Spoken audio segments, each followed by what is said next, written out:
Alright, response video to Carla. Stella or whatever. Whatever, doesn't matter. This is so depressing. Yeah, really, oh God, I can't bear another day on this planet. Yeah. Anyway, it seems to be getting more difficult with time. Anyway. I'm just complaining. Okay, alright, I'll get back. I'll get to work. Let's play some of this garbage. First argument I would make to you is that if there was some intelligence in the universe, some mechanism, it would have to come from somewhere. There would have to be some creator of it. Oh, we have to read it. Oh, shit. Anyway, no, it simply always existed. I mean, I love that. Yeah, so complex things always have to exist, and somehow on Earth, when they create something, they have to do it in some 4 billion year process. And then they have to flush it down the toilet a couple of times, right? The intelligence that always existed can't seem to get it right, and so it has to flush its creation down the toilet a few times before it, figures it out. Why is that so inconceivable? Because everything we know about how the material universe works is that it just doesn't poof out of somewhere. That's right, it's built out of something. And it's built by a function. Like there has to be a mechanism that creates the causes it. So in the mechanism of evolution is this whole survival game. So we understand why intelligence was selected for, having reflexes that were more nuanced would be selected for. That makes some sort of rational sense. It doesn't make any sense whatsoever for the non-universe place to just poof intelligence out of nowhere and do it only once. Yeah, why isn't there a whole bunch of intelligences, and why aren't they doing something like, they're not going to even play with their creation. They create something and then they don't even play with it. So they make a toy and they don't even use it. They just throw it in the toolbox, throw it in the toy box, and then when it makes a little bit of noise they throw it in the toilet and drown most of it.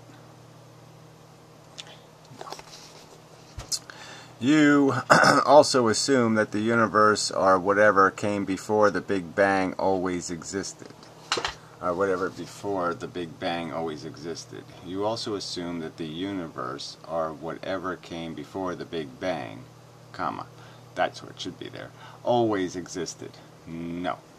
Maybe. No, maybe. Doesn't matter. What we know is it's damn crude. That's what we know. We know that the forces don't get more complicated and then generate simplicity. No, they're uncomplicated as you go back. They're less complicated. There's less structure, and then there becomes more structure through interaction of the parts. Yeah. Big Bang. How is that supposed to work? Oh, a little satirical question. Again, you want some answer for before the Big Bang. I don't have that answer. You can just speculate that obviously, because it exists, there's some phenomenon that takes place in universes or whatever, in forever and ever, in whatever and ever, that creates tons of quanta in a condition where it expands into a big poof, a big puffy blobby blob of quanta, and that it all ends up apparently trying to re-glue itself together. Yeah, and then maybe it just keeps doing that forever. Maybe. I don't think so, but maybe.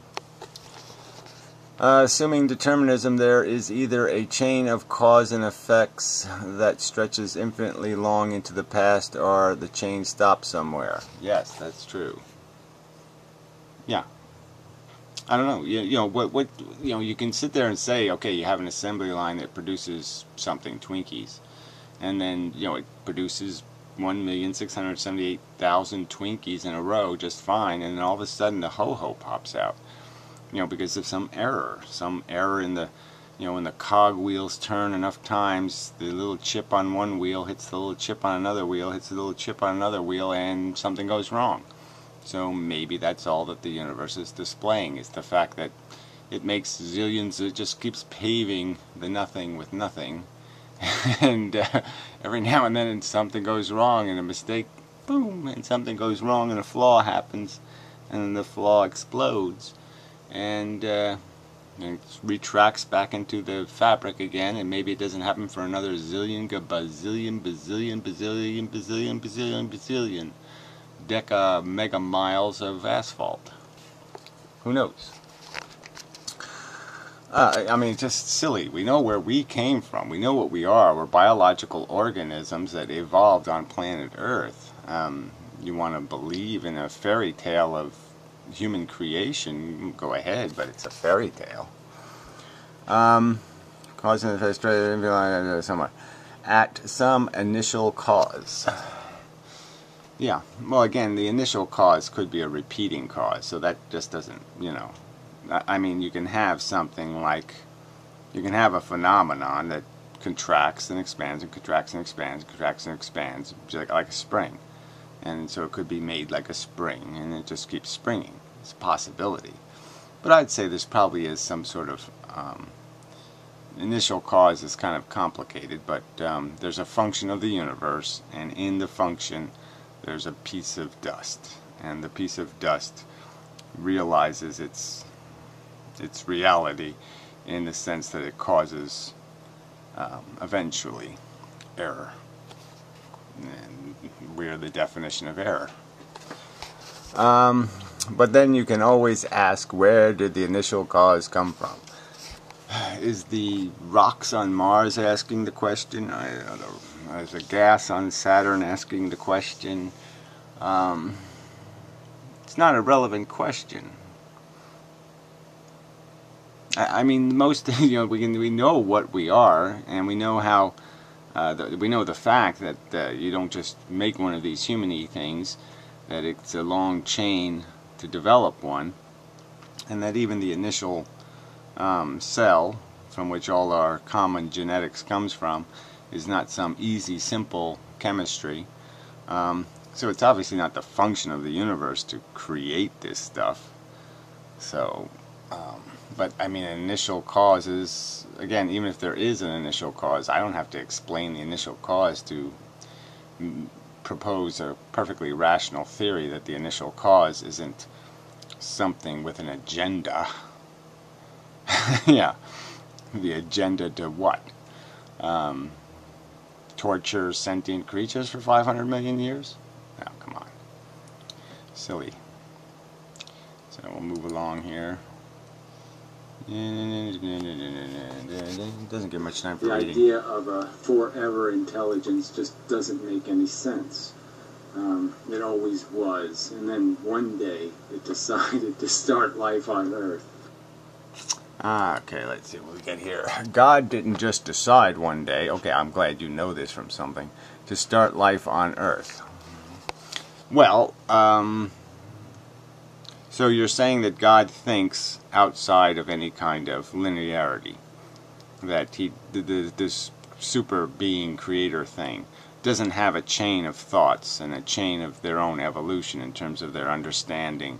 He doesn't contemplate one thing and then contemplate another thing, and then there's no word association in the intelligence. There's no coherency in terms of establishing an agenda for itself, a life for itself. It doesn't strive, it doesn't desire, it doesn't do any of the things. It created man in its own image, didn't it? Well, then it doesn't, but it's that its own image doesn't mean it has anything whatsoever to do with how humans function.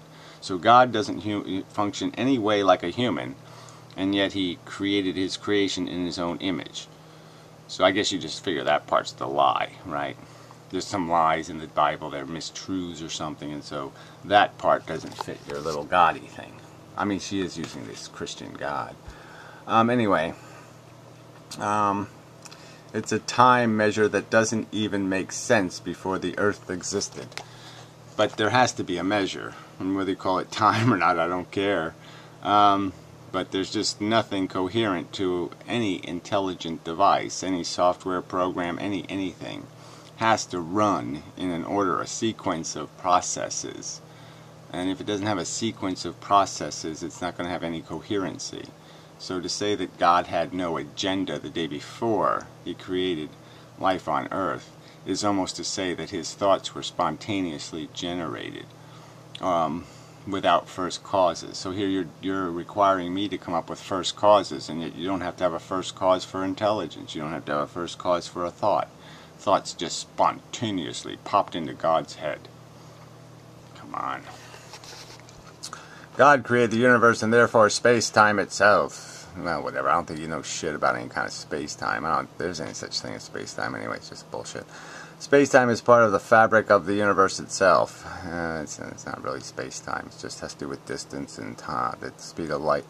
It doesn't exist before the universe existed. So, again, that your God exists outside of... So it's not only that He created the material in the universe, He created the linearity of the function of matter. And there was no linearity to God's existence. He didn't move from this point to this point in a progression. There was no chain of cause and effect in God's brain. Okay, I don't buy that. I think it's silly nonsense.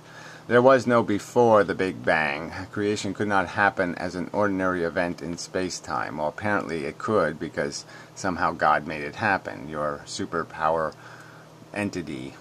But it doesn't really matter, because the thoughts in His own head were being created by some supernatural entity. So God is inspired by the supernatural to be supernatural, to make something natural. And that's supposed to make sense to me. Why would these supernatural things make something so mundane as natural? You can't just conceive of it as a mechanical event. I'm not conceiving it as mechanical. I'm just saying it has to obey some rules of logic and thought, and those are just they're just our kind of rules. And agenda. These things can't come out of nowhere. They have to come out of something. And you have to manifest a thing called humans do things because they desire. You're saying God doesn't do them because He desires. He's just some sort of machine that doesn't desire. And even if He did desire, it didn't come from some sort of process, some chain of event process of a thought, of a brain, of a development of an idea. And I still don't think you've escaped the idea that in the fact of eternity, if you're going to say your God existed forever and ever, you'd still have to explain why now is when creation happened. It's a little bit complicated, isn't it? I mean, what was He doing forever and ever? You're saying forever and ever exists, right? You're obliging me to tell you about a universe where forever and ever exists, and you're saying, no, in God's world there is no forever and ever. I mean, it doesn't mean anything, because nothing happens, you're saying. Well, why can't I say, well, that's how the real universe works. Nothing happens forever and ever, and then all of a sudden there's an error, and something happens. But I'm claiming an error in the crudest of process, and you're claiming an error, an aberration of inspiration, a godly inspiration happened all of a sudden, 4 billion years ago. Or whatever the idiotic notion of God's 7-day fun time party was. Oh, there we got something new, I think. Alright, you have to conceive of it non-mechanically. That doesn't make any sense, right? I mean, so I'm supposed to conceive of ideas held in a non-ordered, non-functioning even. There's no function. There's no There's no mechanism for connecting things or ordering things. There's no neural network of any kind or description. There's absolutely no, it's not the byproduct of some sort of cause and effect mechanical interaction that produces God's inspiration. The universe somehow knows it's, oh yeah, I gotta create a super unnatural superpower being to create a natural world so life can evolve on Earth for 4 billion years. That's the agenda of the super brilliant mechanical forces of the universe. I mean, they don't decide to go fishing or something. They decide to go create Earth. And then flush it down the toilet a few times. Okay. Anyway, beyond simple cause and effect mechanism, beyond time, beyond space, beyond logic, beyond sensibility, beyond any reasonable excuse for a thinking device. Just completely throw your brain on the ground and kick it into the curb. Like duty. I mean, why do this to yourself? Why sit there and pretend your inspiration for creation comes from absolutely nowhere? God also doesn't exist in ordinary sense before the Big Bang, so only his finger existed, and he poked his finger into the universe and wiggled it just right, and the universe went, ah, it is good. Oh, fuck. In the ordinary sense before the big orgasm. Ah, that's how he did it. He stuck his finger in, wiggled it twice, the universe orgasmed, and voila! Here we are. Spasmed all over the place. I.e., he doesn't exist in a material object. As a material object. Well, again, I'm not requiring him to be material. I'm just requiring him to obey the simple function of how intelligence processes. How anything that's going to act, okay, anything that's going to be an actor has to sort of have some sort of agenda, and the agenda has to be made out of some sort of process. You know, to say that it's a non-processed agenda, it just poofs the agenda. It just poofs out of nothing. I mean, you're not even giving me a God that created God's agenda. From that, it cannot be concluded that he doesn't exist at all, though. Because he, yeah, I guess maybe you're not a chick.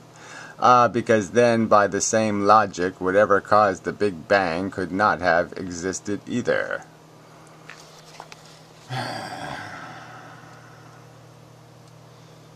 Alright, yeah, well, still, you're the one presupposing a complexity. I'm presupposing a simplicity.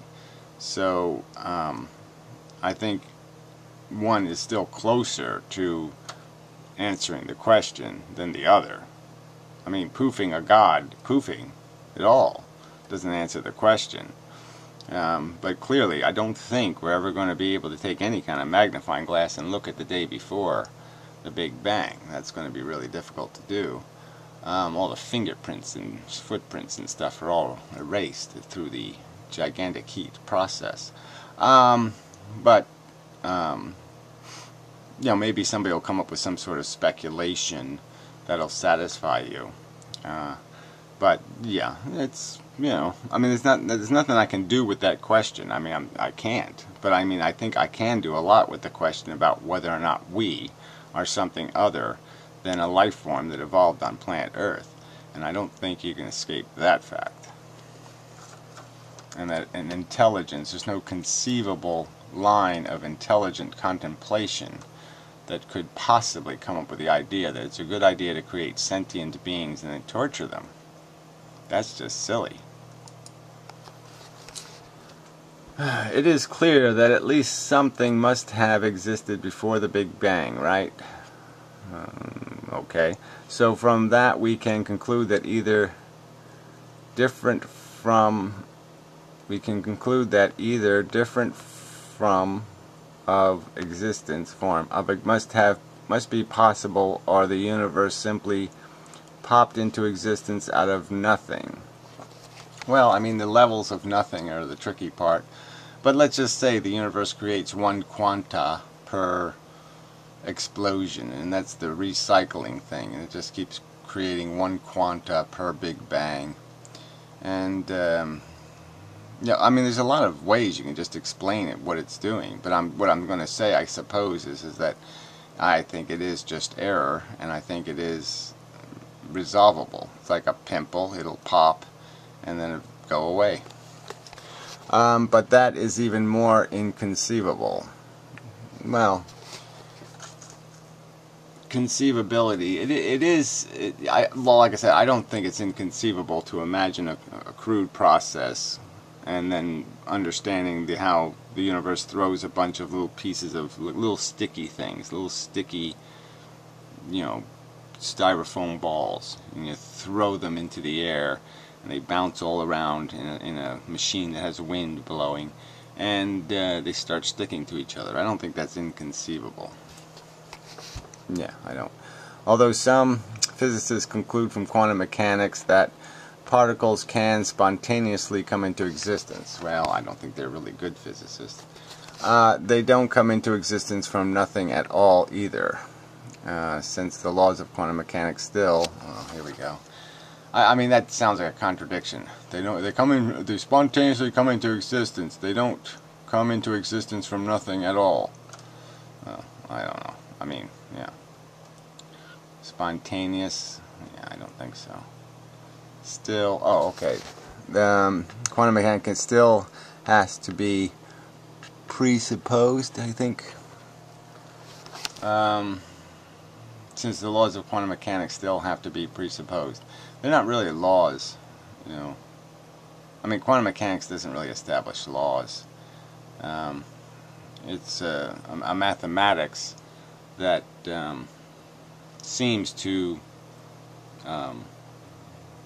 sufficiently describe how the physical structure works in terms of how it has the particles have a character, and that character creates a probability of outcomes. The character of matter produces the probability. The probability doesn't produce the character of the matter. So I don't think you understand quantum mechanics either. Hey, that's me. It decided to do that. And through what kind of process of evolution did it go through to get to that conclusion? Alright, so God created us, and so here we go. Presumably it did not require to go through any process of evolution, so it just was spontaneously knowledgeable, the universe creator, and the universe creator through it didn't have to think about it, it didn't have to wonder about it, it didn't have to wait to desire about it, it didn't have to do any of that stuff, but it still in fact did wait for an eternity to decide to poof human beings. Again, we cannot just assume that the same mechanics that work within space-time are also necessarily beyond space-time. Why should that be so? Well, just for the very reason you're obliging me to explain the first cause, I'm going to oblige you to explain the first cause of God's inspiration. And if you're going to say, well, God was asleep forever, then I'm going to say the universe was asleep forever. Whatever answer you have for what God was doing the day before creation, I'll just say that's what the universe was doing forever and ever before the Big Bang. So whatever your excuse is for why God waited an eternity to create the earth, I'm just going to use that excuse to explain what happens before the Big Bang. How about that? Is that a fair deal? Okay. No problem then. And again, I simply throw the question back at you. Through what process of evolution did that thing which preceded the Big Bang go through in order to cause the Big Bang? I don't know. Like I said, I can't tell you the gear works of the fundament. Alright, now I could speculate, and that's all I can do. I can just say that the universe is made out of empty space, everything. Maybe it is something, and it's this thing called a quanta, and it's a little square. And all the little squares are everything is full of square next to square next to square next to square. And there just happens that every bazillion squares, has to be an adjustment for leap year or something, but whatever happens, but there's a stress and the square breaks, it cracks, it pops, it snaps. And when it snaps, it leaves a void, and then the other squares try to fill the void, and then they try to fill that void, and they try to fill that void, and that creates this pressure thing and this stretchy thing, and the whole universe stretches, and then when it stretches far enough, the band breaks, and the Humpty Dumpty falls off the wall. That's one explanation, but I mean, you can come up with a million of them, but they're all going to be pretty mechanical, I think. Yeah, I think they are. I think they're going to be mechanical explanations of failure. I guess that's all, folks. Okay. God, I just hate these people. Just hate them. Just hate them. And you read these comments and you're just so discouraged. Like, oh, there's just no place to go here. These people are all out of their frickin' minds.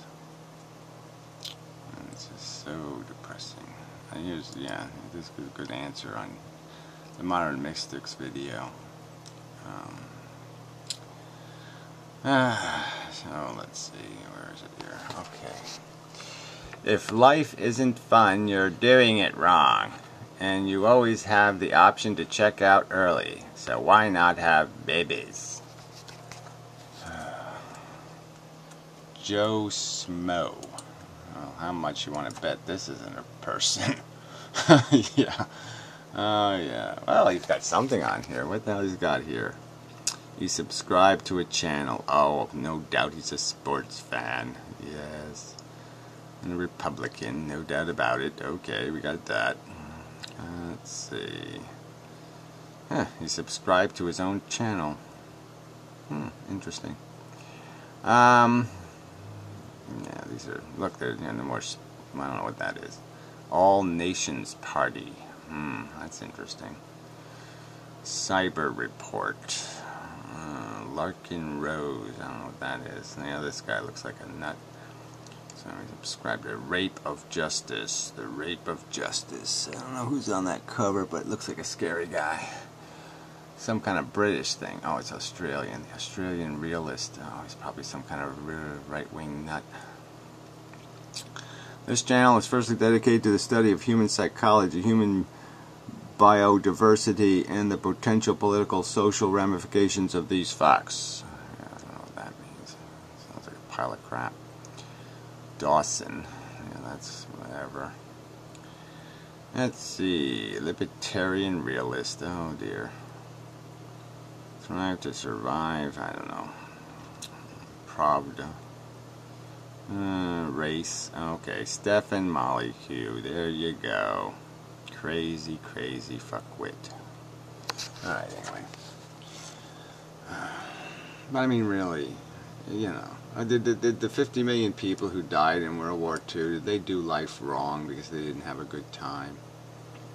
I mean, you just, you know, I keep saying this line. I just say it one more time just for the fun of it, right? But I hope you get exactly what this rhetoric has earned you.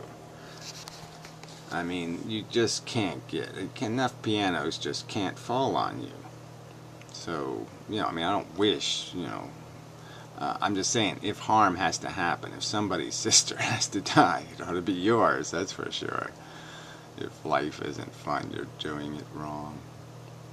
Yeah, so obviously those people born in Indonesia, yeah, if you were born in Indonesia, you did it wrong. You got born wrong. Yeah, you're crazy. You really are. You're just such a crazy fuck to come up with this kind of whatever this is. That's not even rainbow talk. That's fucking, that's leprechaun gold and, you know, Pokemon porridge. Well, I guess Teletubbies eat porridge, but same difference. Wow. Count for nothing. This is so depressing. I'm sorry, I was going to deciding whether something should get through my firewall. Probably some Joe Smo attack. Anyway. God, so depressing. Even this hover blubber guy said something stupid here. My answer would be no, I can't, but would feel obliged to hog the mic long enough to add, but I can't justify not having them either. I can't figure out that it'd be really cruel to sit there and create some kid that might hate its existence and want to fucking, you know, whap me repeatedly upside the fucking head. I mean, what a stupid thing to say. I can't justify not having them either. Yeah, there's a problem in the world. Yeah, don't solve the problem. Make more of the problem. Yeah, that's the solution.